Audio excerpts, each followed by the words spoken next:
Eleições 2022. E a Jovem Pan sabatina os candidatos à presidência da República. Os 4 concorrentes com melhor colocação nas pesquisas de intenção de voto foram convidados para entrevistas em nossos estúdios. A série iria começar na quarta-feira com Luiz Inácio Lula da Silva, do PT, que recusou participar da sabatina aqui na Jovem Pan.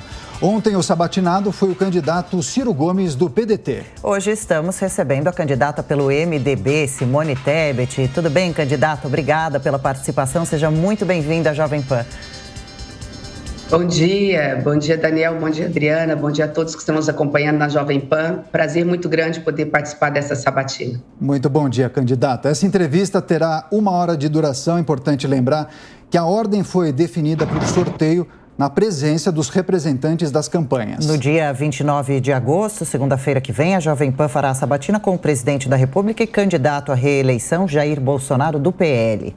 Perfeito. Candidata, para começar essa sabatina, é importante lembrar que a senhora transita no ambiente político já há muito tempo, apesar de não ser muito conhecida de grande parte dos brasileiros, mas a senhora é filho de um político muito conhecido, inclusive senador, presidiu o Senado Federal no início dos anos 2000, salvo engano, e a senhora decidiu seguir os passos dele, passou por vários cargos, foi deputada estadual, vice-governadora, senadora e venceu a disputa com João Dória para ser a candidata à presidência da República por essa aliança que integra alguns partidos. E também a senhora conseguiu vencer a disputa interna no MDB, parte do partido queria apoiar Luiz Inácio Lula da Silva. A política faz parte da sua vida, inclusive para diagnosticar por qual razão, até agora, a sua candidatura não decolou. Caso esse cenário não mude nos próximos dias e semanas, em um eventual segundo turno, a senhora ficaria de que lado? Bom, quero primeiro só aproveitar a oportunidade para, ao agradecer aí o mini currículo apresentado, dizer que eu faço política há bem mais tempo que isso, Daniel. Eu, quando tinha 14 anos de idade, eu pedi autorização para minha mãe para ir para as ruas lutar por diretas, por redemocratização. E, na realidade, eu comecei mesmo a participar da vida pública a partir daí. Fiz Direito na Universidade Federal do Rio de Janeiro, onde descobri um novo mundo. Afinal, eu venho do interior do Brasil, com muito orgulho. Aproveito, porque Jovem Pan já deve ter anunciado, para dizer que hoje é aniversário da cidade, da capital do meu estado de Mato Grosso do Sul, Campo Grande, que está fazendo 123 anos. Então, se me permitir rapidamente, apenas parabenizar essa cidade que me acolheu quando eu tinha 9 anos de idade, a cidade que moro até hoje. Então, eu faço política há muito tempo, realmente, praticamente desde que me nasci, e eu faço política sempre nos bastidores. Eu sempre fui aquela que carreguei bandeira, entregava santinho, camiseta, mexia no som. Comecei a dar aula de direito público, de como se administra um estado, um país, assim que saí da faculdade aos 22 anos de idade. Na realidade, as pessoas, os meus alunos é que me moveram a entrar para a vida pública depois de 12 anos dando aula exatamente sobre as coisas do estado. E o privilégio que eu tive maior de aprender, de conviver com as pessoas nas ruas, foi quando Deus me deu a oportunidade de ser a primeira mulher prefeita da minha cidade natal, reeleita prefeita. Ali eu senti a dor, ali eu senti os problemas que assolavam um município tão pobre na época, e a partir dali eu tive condições de virar vice-governadora e agora senadora da República. Você apresentou rapidamente as dificuldades. Não foi fácil nós chegarmos aqui. Foi uma maratona, primeiro que não é uma corrida de 100 metros a eleição, é uma maratona com obstáculos, e nós vencemos todos. No final do ano, vocês se lembram, ninguém acreditava que nós seríamos vencedora, tendo ex-ministro da Justiça, ex-ministro da Saúde, presidente do Congresso Nacional, tanta gente como candidatos. Foram ficando para trás, não interessa as razões agora, uns desistiram, outros foram desistidos. A grande realidade é que depois do Maquale viram que entre eu e o governador João Dória, ex-governador João Dória, meu nome tinha melhor condições de crescer. Os obstáculos existem para serem transpostos. Você deu a chave quando você me fez a pergunta. Eu ainda sou desconhecida por mais da metade da população brasileira. Não é nem que não me conhece, às vezes também não ligo o nome à pessoa. É aquela da CPI, que presidiu a comissão mais importante do Congresso Nacional. A campanha eleitoral começa amanhã, no sentido de rádio e televisão para presidente da República, e eu acredito que a partir do momento em que nós nos tornarmos mais conhecidos, apresentando as nossas propostas, diante de uma campanha tão polarizada entre dois candidatos, que são hoje pelas pesquisas os que mais pontuam, mas também os mais rejeitados, entre o voto do medo, do menos pior, e o voto por alguém que olha para frente, que fala em esperança, que vai apresentar propostas de futuro, eu tenho certeza que o eleitor vai repensar seu voto, aquela franja que está com um porque não quer o outro, e nós temos essa franja, que é uma franja de mais de 30% fora os indecisos, ela poderá estar mudando o seu voto. E com isso, chegamos no segundo turno. Se chegarmos no segundo turno, tenho certeza que ganhamos as eleições. Do que depende, quais as possibilidades da senhora subir nas pesquisas e até outubro realmente poder competir com os principais candidatos? E eu gostaria de perguntar, o partido da senhora é o Movimento Democrático Brasileiro. Falando de democracia, um assunto muito discutido esse ano no nosso país. A senhora acha que em algum momento a democracia esteve abalada ou correu risco neste ano ou no atual governo? Em quais momentos? E qual o desafio, então, daqui para frente do próximo governo e também agora do processo eleitoral do TSE, Alexandre de Moraes, Ricardo Lewandowski, para manter a democracia e esse Estado de Direito no país?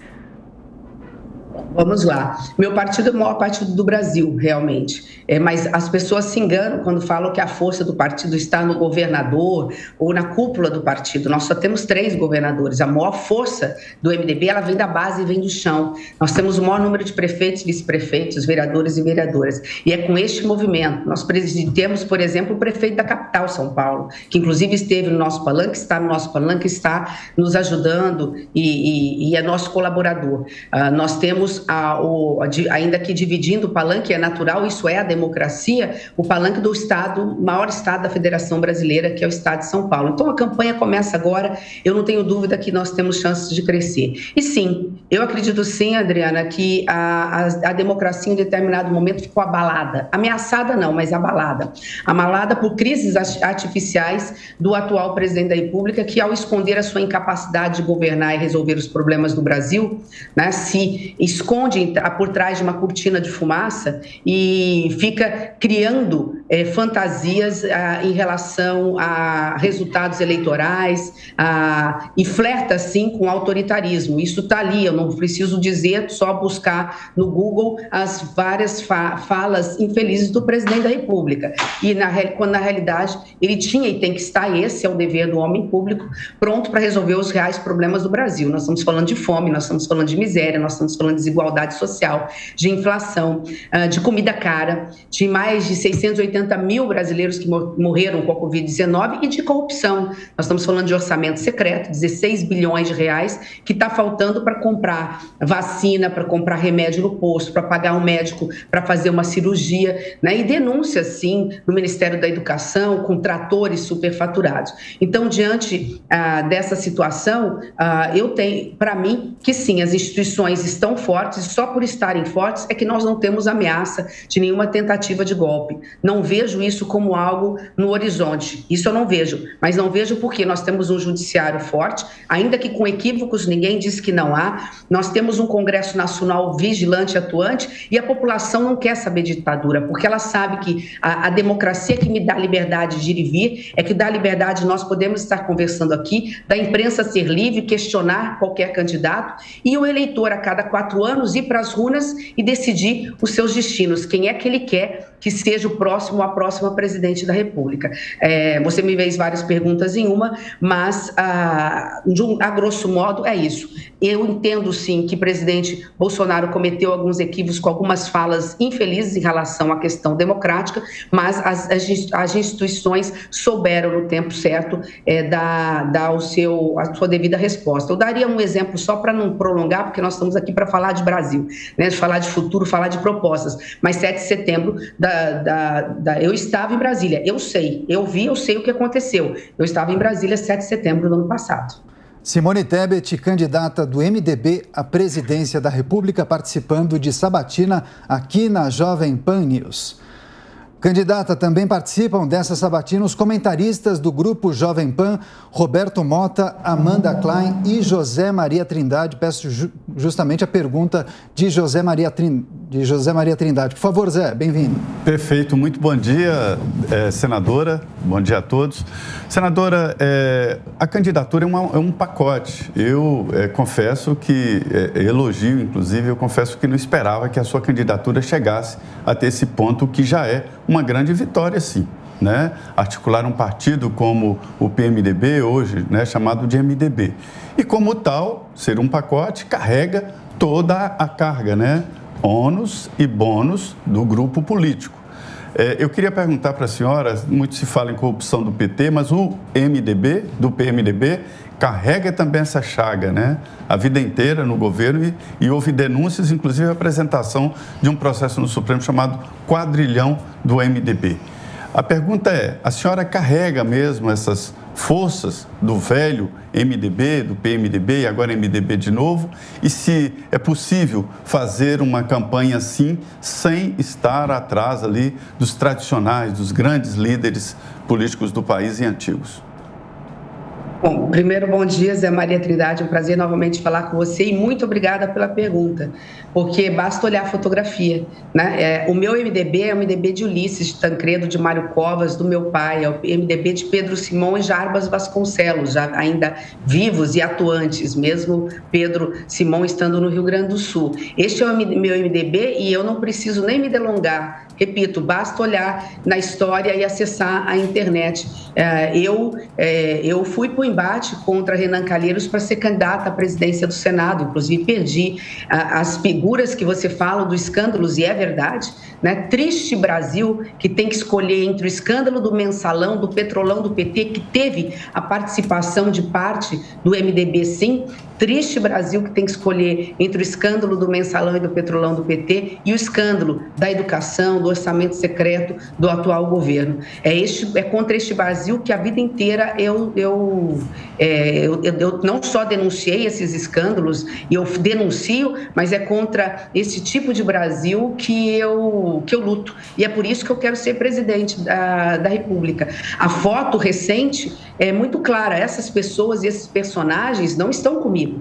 Eles, inclusive, tentaram puxar meu tapete. Tentaram, o Daniel, desculpa se foi o Daniel, foi a Adriana, eles comentaram, o seu partido tentou levar uma parte do partido, o MDB, para o Lula.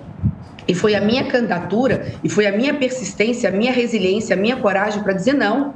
O Brasil precisa de alternativas, não é possível ficarmos nessa polarização, não darmos um mínimo de alternativa para o eleitor saber em quem quer votar. Essa eleição não é de um turno só, ela não se encerra em um turno só e ela não pode se encerrar em um turno só. Os candidatos têm que vir e dizer o que vão fazer para o Brasil. Eu estou pronta para dizer o porquê que eu sou candidata à presidência da República, porque eu quero presidir o Brasil. A fotografia recente, Zé Maria, é muito clara em relação a isso. Eles estão do lado de lá e eu não condeno, porque afinal eles pelo menos estão sendo coerentes, a vida inteira eles foram ministros do ex-presidente Lula.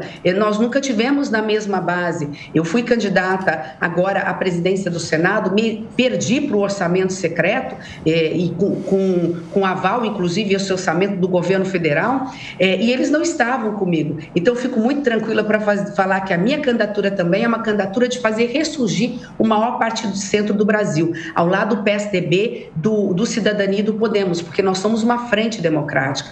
Eu sou candidata à presidência da República, não é por nada, mas é por indignação, é porque realmente não concordo com tudo que está acontecendo. A razão está em cada esquina de cada cidade brasileira, está nas praças públicas dos grandes metrópoles, nas barracas de lona, onde uma mãe faminta alimenta seu filho e ela mesma com fome, porque o pouco de comida que ela tinha, ela tem que dar para o seu filho. Eu tenho que ouvir, né, o atual presidente dizer que não tem fome no Brasil, ou o ex-presidente, como ontem eu vi, dizendo que não havia escândalo, que que foi o maior presidente da história do Brasil. Eu não concordo com isso como mãe, não concordo com isso como mulher, não concordo com isso como professora, não posso me omitir diante disso. E, se me permitir ainda, para encerrar, como eu disse, eu nasci dentro da política, eu sei que isso não vai dar certo, essa polarização ideológica está matando o Brasil. Nós não falamos dos problemas reais, nós não falamos de colocar a criança na escola, de zerar a fila de cirurgia, porque a pandemia nós tivemos que deixar os 2 anos o hospital sem fazer cirurgias eletivas e agora temos que correr atrás do prejuízo, sem contar com as pessoas que já faleceram por conta de não terem conseguido a cirurgia a tempo. É desse Brasil que a gente precisa falar enquanto eles ficam nessa polarização ideológica, sem apresentar projetos para o Brasil, discutindo para permanecer no poder, para ir para o segundo turno e não dar opção para o eleitor decidir o seu destino. Então, eu estou firme, forte, sei que estou do lado certo da história, estou pronta para o debate e, mais uma vez, agradeço imensamente à Jovem Pan pela oportunidade de estar conversando, aproveitando o prestígio da sua audiência para falar do Brasil que nós queremos para todos os brasileiros. Nós que agradecemos a participação da senhora, candidata à presidência Simone Tebet. A pergunta agora é de Amanda Klein.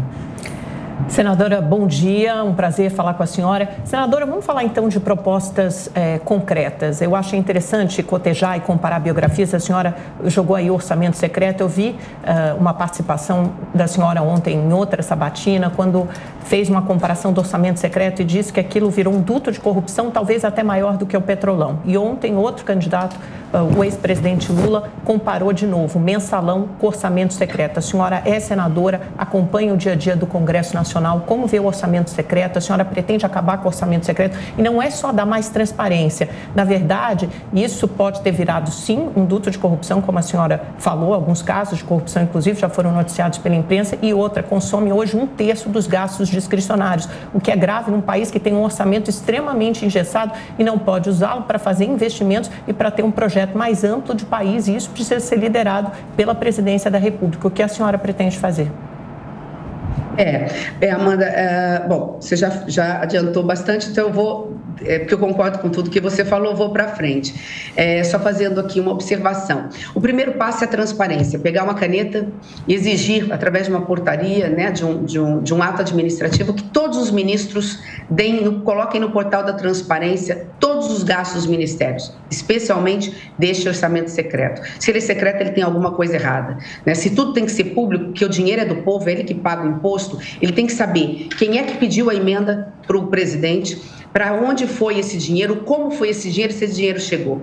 Então, a transparência é o primeiro passo, o passo mais importante. Ele não é o único, mas ele é o primeiro passo, porque ao se dar transparência, nós vamos verificar quais são os prefeitos, quais foram os deputados e senadores que efetivamente pediram, se o dinheiro chegou e foi aplicado direitinho na Santa Casa, no Hospital Filantrópico, tudo bem, mas vai ser sempre transparente. Mas se ele não chegou, aí o segundo passo é abrir as portas dos ministérios para o Ministério Público, para o Tribunal de Contas, para os órgãos de fiscalização e controle e para o Judiciário. Eles vão entrar dentro do meu governo, se eu for eleita presidente da República, para que nós possamos fazer um pente fino e que na Justiça se processe quem, ao invés de matar a fome do povo, resolveu o problema da saúde, das nossas crianças que estão fora da sala de aula, dos nossos jovens que não conseguem nem estudar, nem trabalhar e não têm condições nem de fazer um curso profissionalizante, do nosso trabalhador que poderia estar sendo atualizado no seu saber para ganhar melhores salários. Esse dinheiro que poderia estar sendo utilizado está indo para o bolso de parlamentares. Eu dou um exemplo simples, parece até uma anedota, parece uma piada, mas isso está sendo investigado e eu fui atrás e vi realmente que tem indícios ali. Uma cidade muito pequenininha do interior do Nordeste. Dizem que foi levado um recurso do orçamento secreto, o prefeito ou o secretário teria manipulado o teto da saúde para dizer que no único ano ele extraiu 14 dentes de cada boca de cada cidadão desse município. É a cidade mais banguela do Brasil. Para quê? Para poder aumentar esse teto, para poder receber mais dinheiro da saúde. Isso é nota fria. Nós sabemos que esse serviço não foi executado. Não é 10% que está levando para o bolso. Nós estamos falando de 100% do valor total que chegou, se chegou e se comprovar que não foi utilizado. É dinheiro que está indo para o bolso. bolso, corrupção pura, 100% corrupção. E aí não dá para falar, obviamente, de todo o Congresso Nacional que recebeu orçamento secreto, eu não recebi, não quero fazer críticas a todo, mas nós podemos estar diante, sim, Amanda, do maior esquema de corrupção do planeta Terra. E assim que acabar as eleições, eu não tenho dúvida que o Ministério Público vai denunciar, que esse caso não vai ficar debaixo do tapete, a sociedade brasileira vai ver. Triste Brasil, repito, que tem hoje que fazer uma opção entre o escândalo do passado, do mensalão que comprou consciências, depois, quando foi descoberto, inventou-se outro esquema de corrupção, que foi o Petrolão, e agora, na questão da educação, uma denúncia que está sendo feita, que tem que ser investigada, e do orçamento secreto. É contra isso, e por isso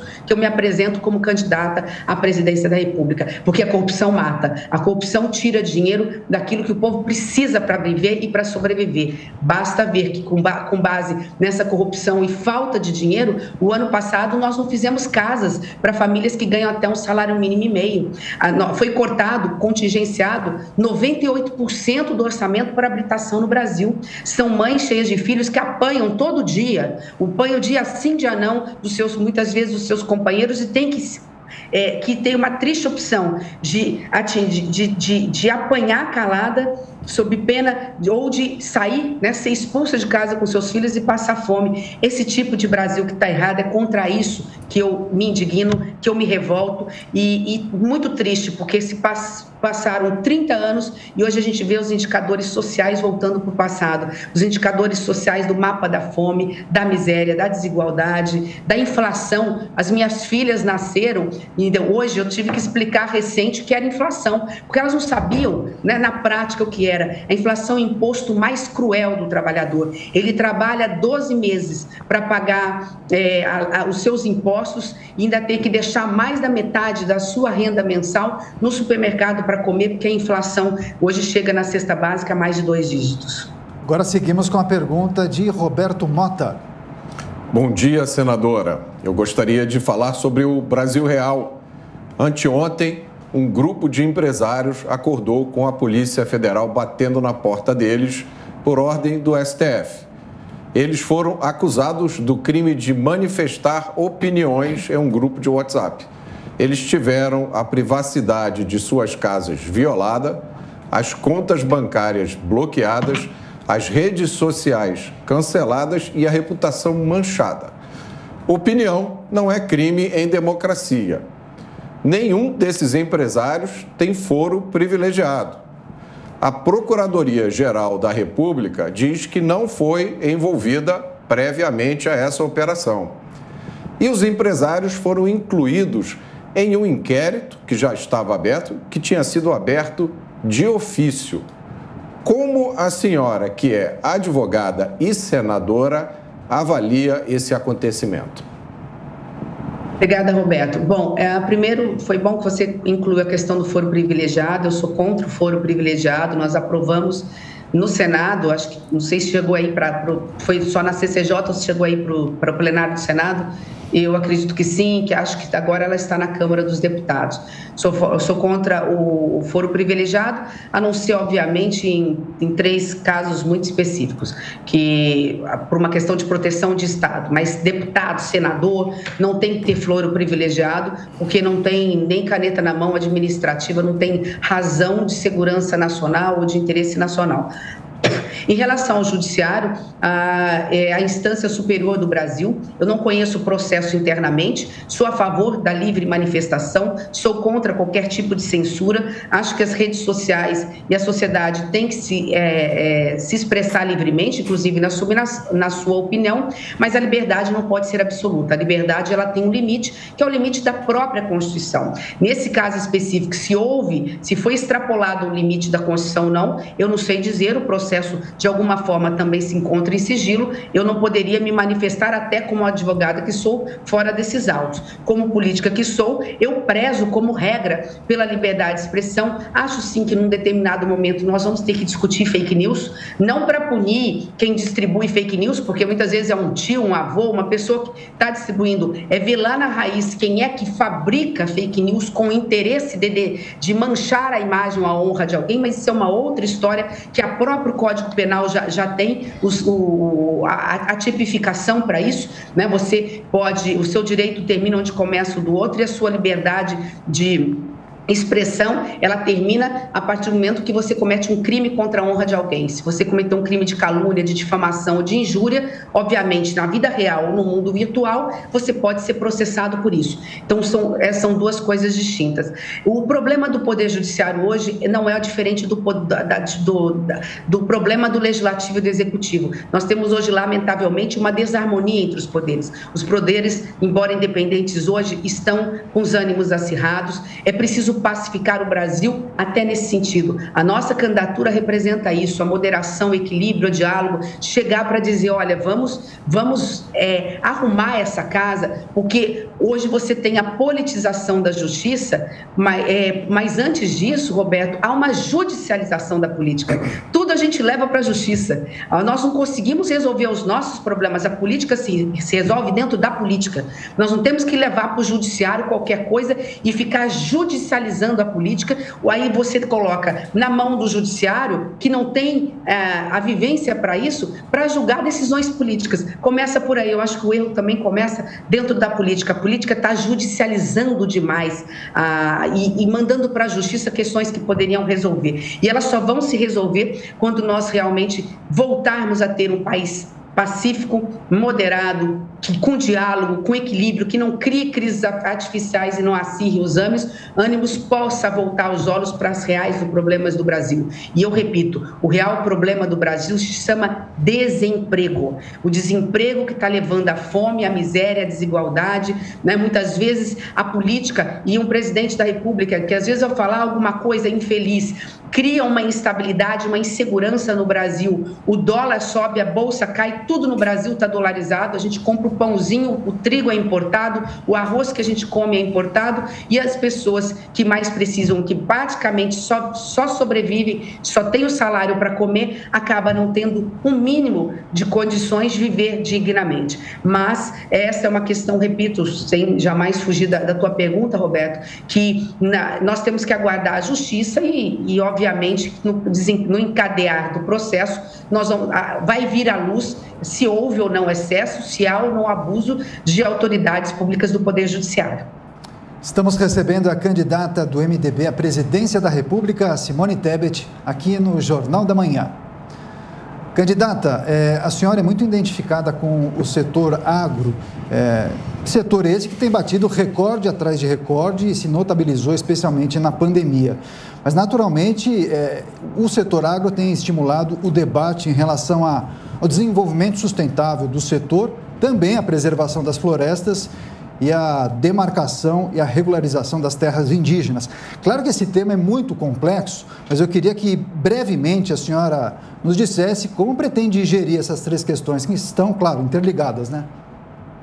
Obrigada, Daniel. Não, você levantou uma questão muito importante.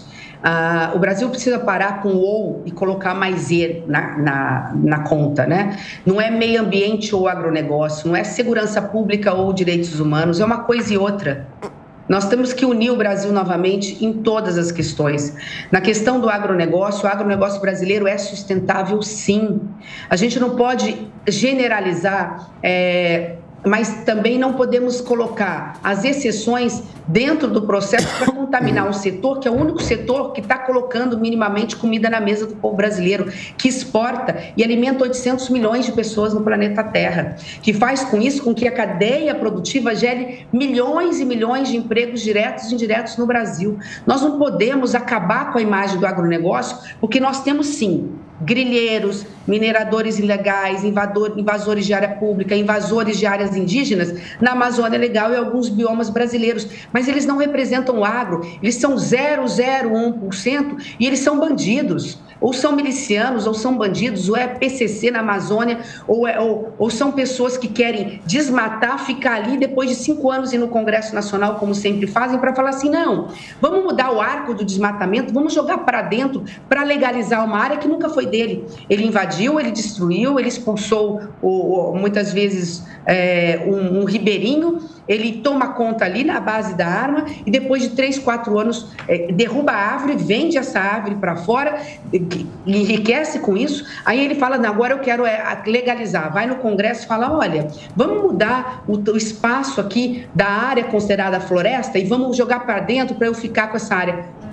Então, realmente isso acontece, mas isso é uma minoria que precisa ser combatida. Então, no meu governo, é desmatamento ilegal, zero, em qualquer bioma. Isso é crime ambiental e tem que ser punido. Agora, nós vamos estar sempre ao lado de quem produz, do agricultor, do pecuarista, do ribeirinho, da agricultura familiar, até porque é o agricultor familiar que coloca feijão, quase 70% do feijão que nós comemos na mesa, é o pecuarista que exporta a carne, mas que também coloca a carne na nossa mesa, é a agricultura que alimenta os brasileiros. Então, nós estaremos prontos para ter linha de financiamento, plano safra, coordenado, com previsibilidade de produção, porque hoje todo ano precisa saber quanto vai receber. Não, é previsibilidade, 4 anos sabendo exatamente o que vai receber, quanto vai receber, como é que vão ser as taxas de juros, qual é o desembolso disso, que tipo de estrutura de apoio o governo vai dar e vai dar para esse setor que produz e faz.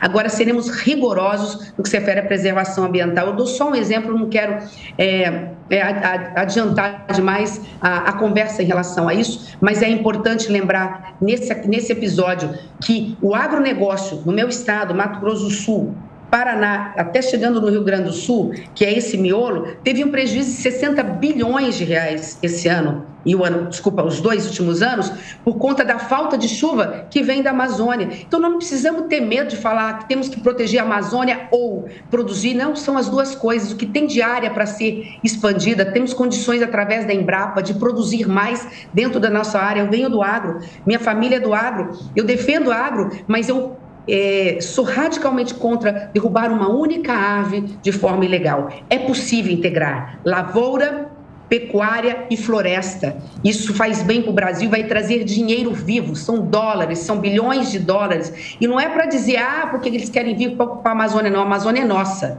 A floresta amazônica é nossa, a soberania é nossa, mas também com isso vem a nossa responsabilidade de cuidar. O mundo quer pagar por isso e pagar muito. Eu não sei se foi a Amanda, não, acho que foi a Amanda que falou, para encerrar, a respeito do orçamento secreto que consome tanto dinheiro e sobra tão pouco para se fazer investimentos no Brasil. Pois bem, o mundo quer nos dar 3, 4 vezes o orçamento que sobra brasileiro por ano para a gente fazer obras. Eles só querem uma coisa, preservem a floresta. Eles não fizeram o dever de casa, é verdade, mas isso é coisa do século passado. Não havia essa consciência. Agora nós temos a responsabilidade, temos condições de fazer dinheiro com isso. Nós temos condições de pegar esse dinheiro e não só preservar, mas cuidar dos 30 milhões de pessoas que moram na Amazônia Legal, incentivar o cultivo de cacau, de açaí, da pesca de subsistência. Nós temos condições de construir escolas, de melhorar a vida das nossas crianças do Norte e do Nordeste, fruto desses recursos que poderão vir. Então,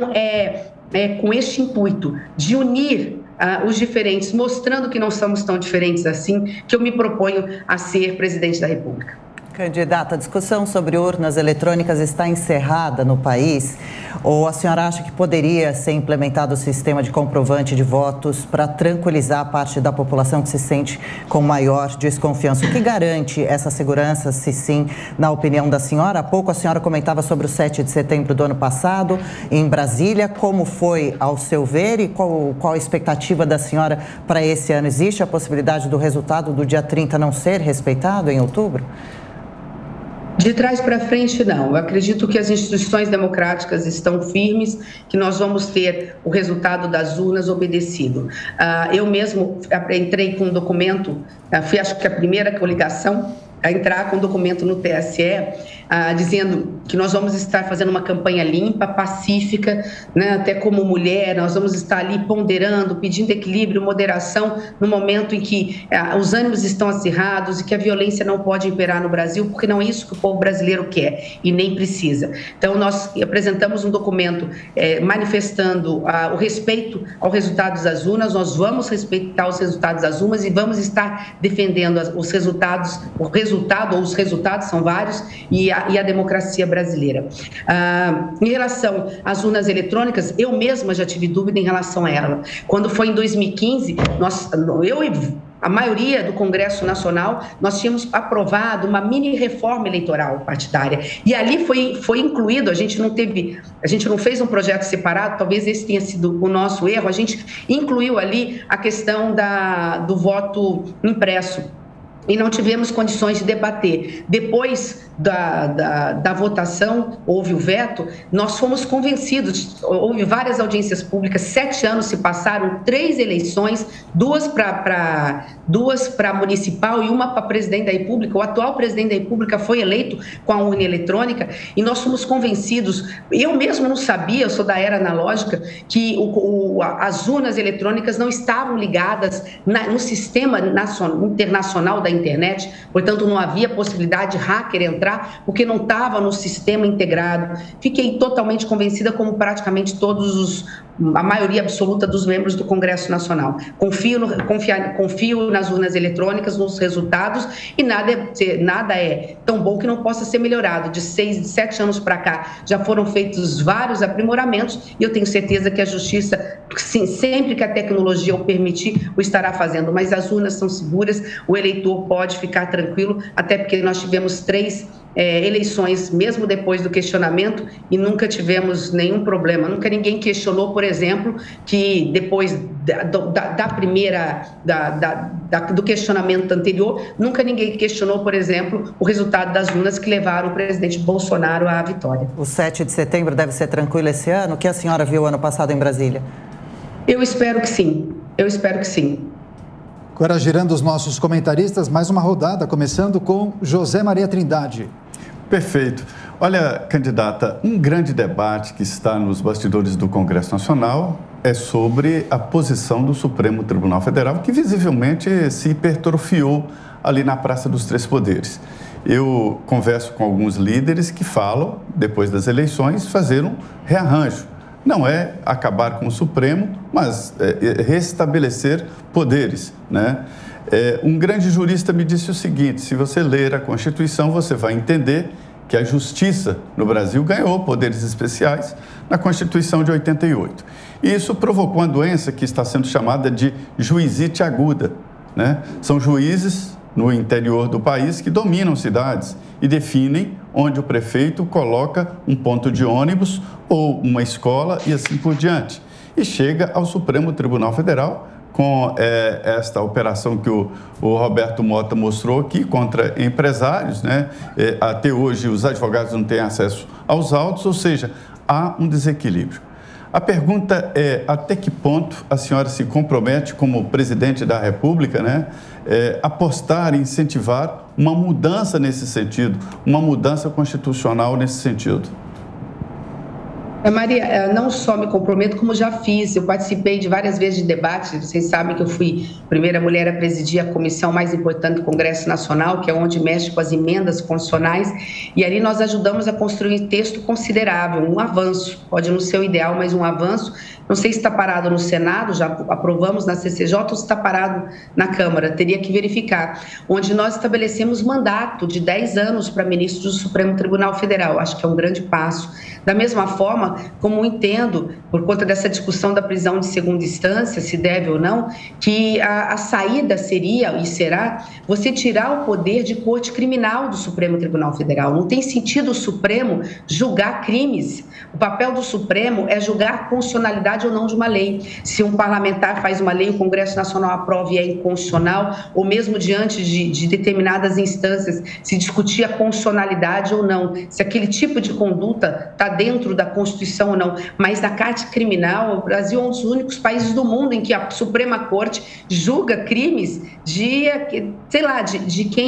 roubo de galinha a crimes políticos. E aí você resolve até o problema da questão do foro privilegiado. Então, em poucas palavras, sim, acho que nada é tão bom que não possa se melhorar, e aquilo que não está bom aí é mais a razão de que precisa mesmo. E sei que muitos ministros do Supremo também pensam nesse sentido. Acho que é um bom começo. Simone Tebet conosco hoje no Jornal da Manhã. A pergunta agora de Amanda Klein. Candidata, a sua candidatura tem um componente forte de gênero, porque sua vice é Mara Gabrilli, vocês duas são mulheres e políticas muito experientes e corajosas. Eu quero saber como a senhora responde à declaração de que as mulheres não são suficientemente talhadas para a política, não participam mais da política porque não querem, ou porque não querem ocupar essa função ou essa ocupação, né? Porque não tem essa característica de participação na política. E que políticas públicas a senhora propõe para certificar de que haverá maior equiparação salarial entre homens e mulheres, combater a violência contra a mulher e que as mulheres participem mais de cargos de direção no setor público e privado? Eu vou começar de novo do final para o começo. Sua pergunta é fantástica, Amanda, agradeço muito, porque essa é uma luta de uma vida inteira minha. Nós já aprovamos, e eu virei a primeira líder da bancada feminina, perder a presidência do Senado. Eu falo que, às vezes, eu prefiro perder do lado certo do que ganhar do lado errado. E quando nós perdemos por orçamento secreto, pelo menos a bancada feminina, as mulheres exigiram do presidente Rodrigo Pacheco a criação da liderança da bancada feminina. E ele cumpriu, te reconhecer, eu agradeço o presidente por isso, da comissão, do Congresso, e eu virei a primeira líder da bancada feminina. A primeira coisa que a bancada feminina fez foi pedir para que pautasse um projeto que estava há mais de 10 anos, muito mais de 10 anos parado no Congresso Nacional, e nós aprovamos, está parado na Câmara agora, colocando que a mulher e homens no mesmo cargo, na mesma função da iniciativa privada, não é do poder público, isso já acontece, no mesma função, com o mesmo cargo, quer dizer, com a mesma capacidade, que ela ganhe igual salário que o homem, sob pena de uma multa para a empresa de 5 vezes o que ele deixou, a diferença que ele deixou para pagar para a mulher. É inconcebível em pleno século XXI você dizer que por ser mulher, embora com a mesma atividade, com a mesma competência, você vai receber 20% menos, que é isso que a mulher recebe. E se for uma mulher preta, uma mulher negra, ela vai receber até 40% menos. Isso é inconcebível, isso é inadmissível. Isso me deixa indignada, me deixa revoltada. Inclusive, recentemente eu disse, virando presidente da República, o primeiro pedido que eu vou fazer para a Câmara, aprovem o projeto que iguale o salário. E não é só pela mulher. Você veja, se você aumentar 20% o salário das mulheres brasileiras, que ganham 1 salário, 2 salários mínimos, é dinheiro na veia da economia. Quem ganha é o comerciante, o empresário, o prestador de serviços. Quer dizer, a própria indústria que pagou, ela vai ter de volta o dinheiro. É uma máquina. Há estudos da Organização Mundial, eu não sei nem se é de um dos braços da ONU, mostrando quanto que aumenta o PIB dos países que igualam os salários entre homens e mulheres. Da mesma forma, em relação à qualificação, a mulher, ela precisa ter, e nós temos um plano, já falando daquilo que você falou, de uma forma bem objetiva, Amanda, porque senão ficaria muito tempo aqui. Nós vamos criar uma Secretaria Nacional da Criança e Adolescente em cima da minha mesa. Não vai ter custo nenhum, zero, porque eu vou ser a secretária. Todos os ministros vão ter que dar conta do que estão fazendo nas suas pastas. Eu quero saber, mas onde é que entra a criança aqui? Onde entra o adolescente aqui? Porque daqui 10, 12 anos, se vier uma pandemia, se vier uma crise, se vier uma guerra, nós temos cidadãos, trabalhadores, jovens no mercado de trabalho e não vão perder emprego, não vão ficar abalados pela economia. Então, nós teremos o Mãe Brasileira nos moldes do Estado de São Paulo, que é mais ou menos uma cópia melhorada, e nós vamos ter um programa Poupança Jovem, de forma muito rápida. A União vai cuidar da criança, colocando 100% das crianças nas creches, como manda a lei, na faixa de 4 e 5 anos, e no ensino médio, a União vai colocar para funcionar a reforma do ensino médio, que exige período integral. Em compensação, a União vai dar para as escolas, para o Estado, R$2.000 por aluno que tiver dentro dessa escola, com conectividade de computador, para que esse jovem realmente aprenda, não vire um neném, não seja sequestrado pelas drogas, pela marginalidade, ele estude e depois ele tenha uma profissão. Então, isso é fazer pela mãe, né? Fazer pelo filho é fazer pela mãe. E no que se refere à mãe, para encerrar, porque não seria muita coisa, o Mãe Brasileira. Toda mulher que tiver grávida a partir do ano que vem, toda mulher vai ter assistência integral por parte da União, já tem pelo SUS, para os pré-natais, com transferência, com o SAMU, com a estrutura, com os exames, com o Papa Nicolau, com o que for, até a criança ter 1 ano de vida. Essa proteção mais especial, além do que o SUS já dá, para que a gente possa ter tratamento psicológico e físico, para que essa criança venha uma criança saudável para que no futuro possa ser bons cidadãos. Desculpa aí, eu falei demais nessa pergunta, mas são muitas as medidas, os programas relacionados, porque a prioridade número 1 do nosso governo será a agenda social. Erradicar a miséria de um lado, é verdade, dar a quem tem fome, não tem como você não dar transferência de renda, mas garantindo a ele autonomia, inseri-lo no mercado de trabalho para que ele possa produzir, ou seja, qualificar a mulher, o jovem, o trabalhador que recebe Auxílio Brasil, para que depois ele possa entrar no mercado de trabalho. Simone Tebet, candidata do MDB à presidência da República, ao vivo aqui no Jornal da Manhã. Agora seguimos com os nossos comentaristas. Eu lembro que nós entramos na reta final da sabatina, último quarto de tempo. Por essa razão, eu peço uma objetividade maior na elaboração das perguntas e respostas para que a gente consiga tratar o maior número de temas. Agora a pergunta é de Roberto Mota. Senadora, a senhora foi muito criticada por não ter se manifestado em defesa de mulheres que foram tratadas de forma muito rude durante a CPI da Covid, por exemplo, as médicas Nise Yamaguchi e Mayra Pinheiro. Os críticos dizem que essa bandeira de defesa das mulheres depende da posição política das mulheres. Como a senhora responde a essas críticas? Isso é fake news e é mentira, Roberto. Ninguém mais recebeu violência política do que eu dentro da CPI, inclusive por um ministro de Estado do presidente Bolsonaro. Inclusive por parente do presidente Bolsonaro. O que aconteceu, e eu agradeço imensamente, Roberto, a oportunidade, peguem os tapes lá e vocês vão ver. Esse é o problema de fake news, que tiram a honra das pessoas, especialmente das mulheres, porque tudo parece que cola mais quando é com a mulher. A minha vida inteira eu defendi as mulheres. Embora tenha empichado a presidente Dilma, porque também não acho que a mulher tenha que passar pano em cima. O que está errado, está errado. Aquilo que eu fizer, eu tenho que ser responsabilizada pelo que eu fiz, seja homem, seja mulher. Mas eu tive que, vamos lá, a CPI foi instalada, não tinha uma mulher na CPI. Eu era líder, tive que entrar lá dentro. O ministro, citei mais de um, mas o ministro Ciro Nogueira deu de dedo. Meu colega senador está lá na fotografia, porque ele não entendeu o que nós queríamos. Quando nós fomos conversar, ele não nos deixou falar. Veio para cima de nós, está estampado na maior jornal de circulação do Brasil, um dos maiores. Quando eu disse o seguinte, espera aí, nós estamos falando de vida e morte, nós estamos falando de uma CPI que está tratando de vida das pessoas, ninguém entende mais de vida do que uma mãe. Como é que não tem uma mulher senadora para fazer parte da CPI? E ele achando que a gente queria votar relatório, decidir, nada, a gente só queria espaço de fala. Ele veio dizendo que a gente queria atropelar, furar regimento interno. Cravamos, conseguimos cavar esse pênalti, fomos para dentro da CPI. Sabe como, Roberto? Nós tínhamos que esperar 20 homens falar para uma mulher falar. Aí o presidente da CPI disse não, então a cada 5 homens uma mulher fala. Nós fazíamos um rodízio ali porque nós estávamos no pico da CPI. Nós não podíamos estar todas as mulheres ali. Eu estava assistindo quando a doutora Nise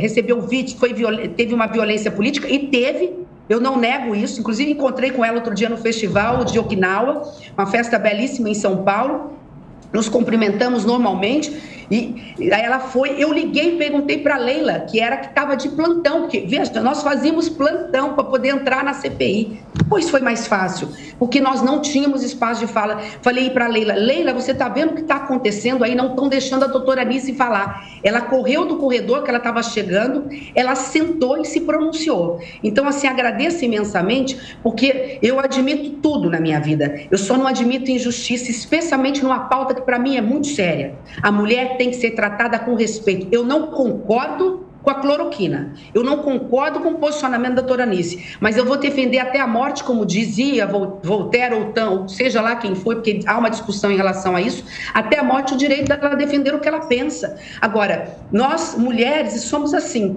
em qualquer lugar, é no jornalismo, é na política, é na vida, no chão de fábrica, tudo para a mulher é mais difícil, tudo para a mulher cola. É impressionante como escolou, é impressionante como todas as mulheres da bancada feminina lá do Senado são taxadas até hoje de alguém que não defende mulher.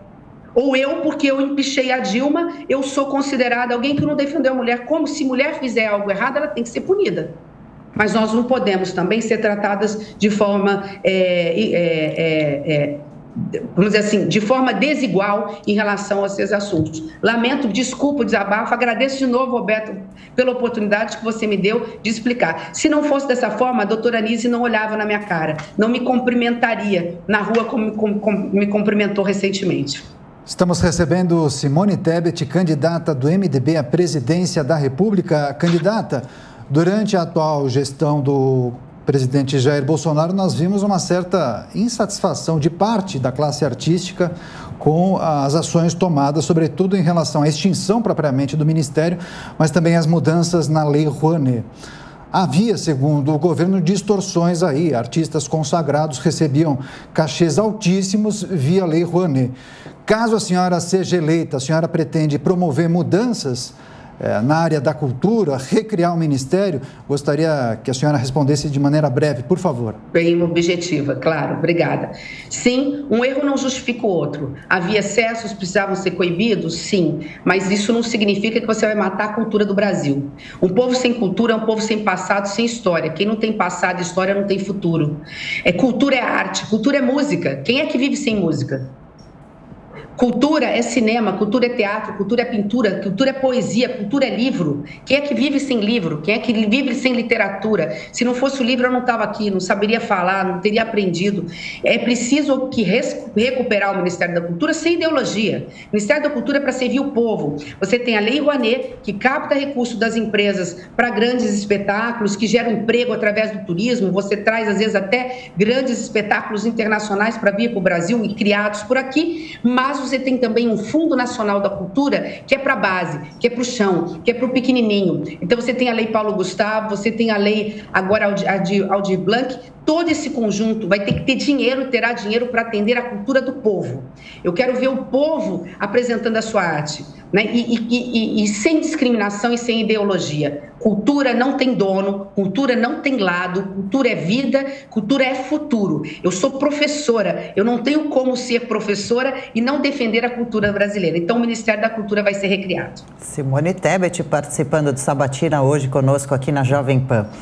Candidata, a senhora conhece muito bem Brasília, o Congresso. Nós temos acompanhado muitos pedidos e também execução de CPIs. Está acontecendo uma banalização das comissões ou todas são necessárias? E sobre impeachment, deveria acontecer impeachment de ministro do Supremo Tribunal Federal, como já se foi cogitado, e os pedidos de impeachment contra o presidente Jair Bolsonaro, algum deles deveria ter avançado nas discussões? A senhora acha que o presidente Bolsonaro deveria ser impeachado por alguma razão?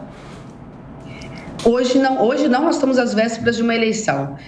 Eu não conheço os projetos, os pedidos que estavam lá, se estavam todos os elementos. O que nós temos que tratar nessa questão de forma prática, eu vou te responder de forma abstrata muito rapidamente. Sim, eu acho que deveria-se o ano passado, no momento em que nós estávamos diante do maior drama da atualidade brasileira, que é uma pandemia que deixou todo mundo desesperado e que eu vi com os meus olhos, ninguém me contou, eu estudei, porque eu dei aula há 12 anos de direito administrativo e eu vi os processos lá, eu vi tentativas de esquema de corrupção dentro do Ministério da Saúde, sendo levada ao conhecimento do presidente da República em relação à compra de vacinas superfaturadas e nada foi feito, como eu vi o atraso na compra de vacinas. 45 dias é muito tempo. Quantas pessoas de 40, 50 anos não perderam as suas vidas faltando uma semana, 15 dias ou um mês para tomar vacina? Então esse atraso matou muita gente. Quantos? Eu não sei dizer. Então sim, eu acho que o processo de impeachment teria que ser aberto. Se ia ser empichado ou não é uma outra história.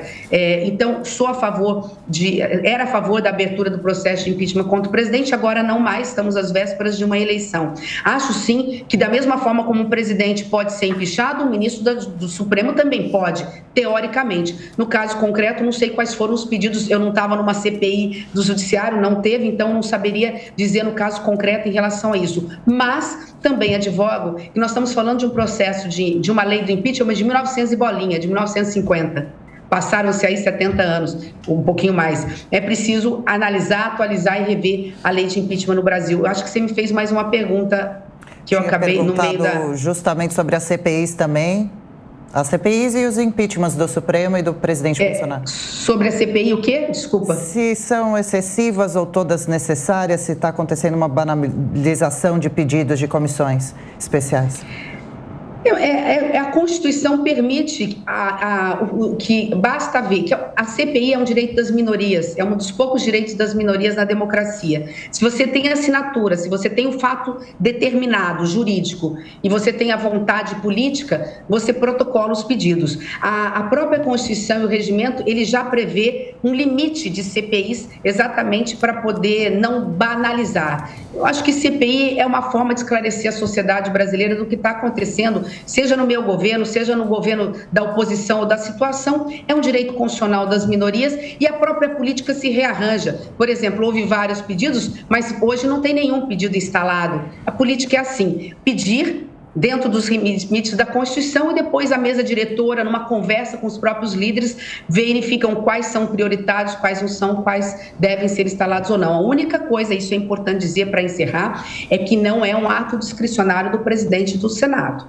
A CPI, tendo assinaturas mínimas, tendo fato determinado e havendo parecer de que realmente há legitimidade, ela precisa ser instalada. Mas, repito, nada que um presidente do Congresso conversando com os líderes, vamos esperar um mês, e havendo concordância, é a política isso, é a arte do diálogo, é o diálogo que está fazendo falta hoje no Brasil, né? O diálogo que eu quero voltar a trazer para a política, para começar a unir o Brasil através da política, mostrar que é possível na diferença sentar e conversar e novamente com isso dar espelho, porque lugar de presidência é coisa séria, de respeito, de espelho para os nossos filhos, para os nossos companheiros, porque hoje lamentavelmente, né, de cima para baixo vem uma falta de exemplo e as pessoas não mais sentam na mesa no final de semana para comer e falar de política, porque é um assunto proibido, porque senão dá briga. Vamos voltar a unir as pessoas. O Brasil é muito maior do que isso. O Brasil precisa de muito mais do que essa polarização. O Brasil precisa de soluções reais para os problemas reais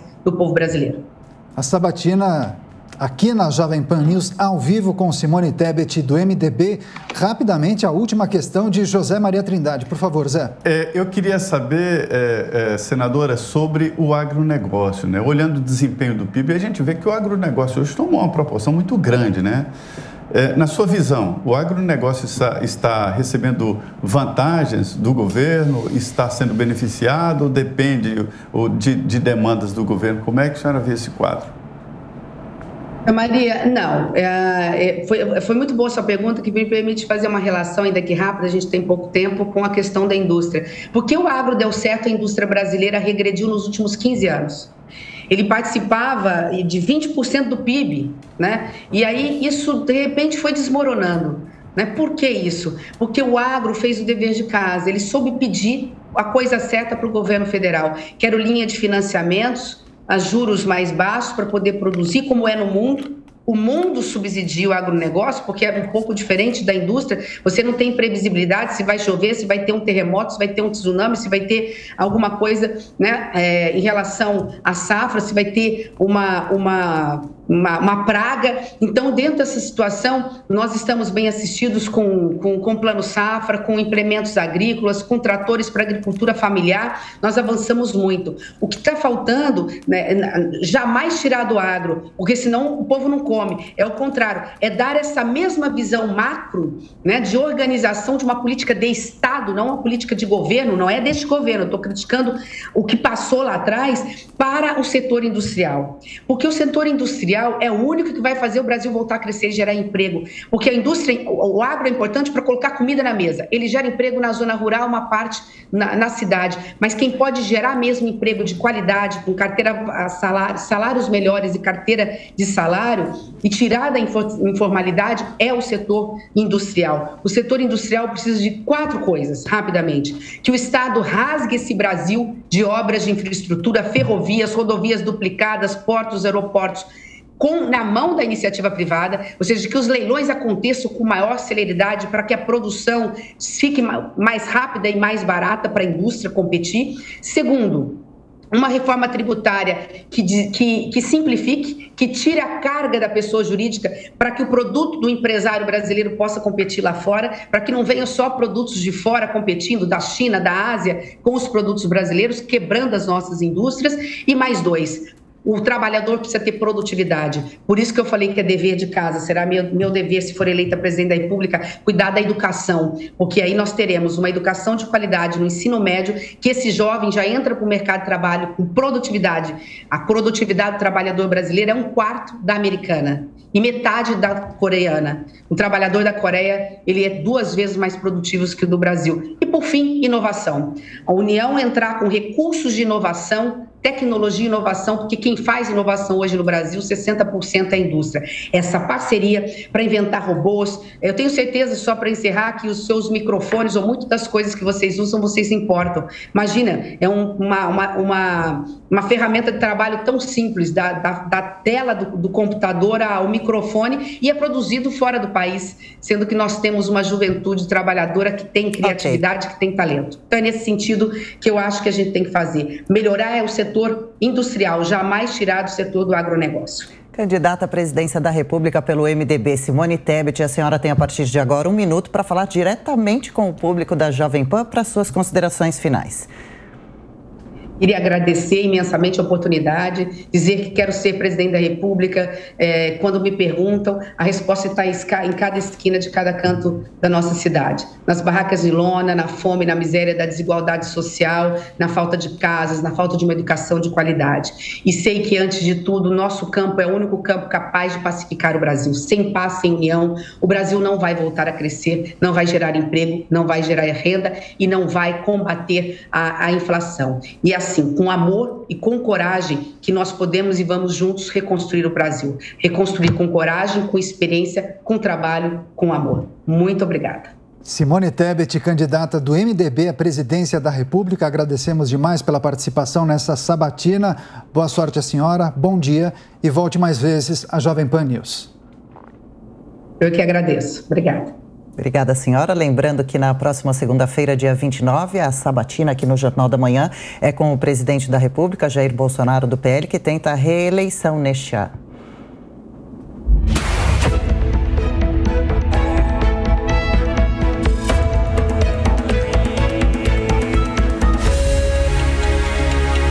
Eleições 2022.